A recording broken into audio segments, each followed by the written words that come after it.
pic de oboseală după spectacol. Acesta este un mesaj pentru domnul Cătălin Măruță.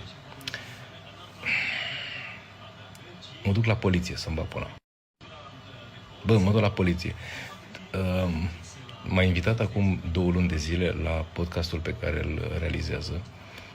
I-am explicat că eu vreau să am apariții foarte rare și mai departe și că promit că în momentul în care o să simt că vreau să fac un nou podcast, așa, o să fie primul pe care îl anunț, dar nu.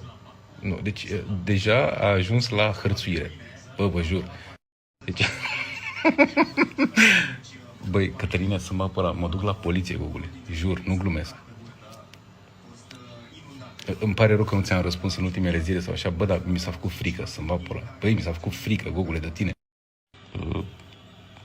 Săruna, transmite salutări, Andrei.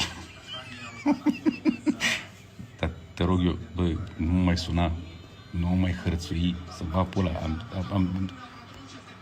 Gol! O fi un semn să nu mai hărțuiești, Cătăline? Lasă-mă în pace, te rog eu frumos. Dacă o să simt nevoia să fac un podcast, jur, tine te sun.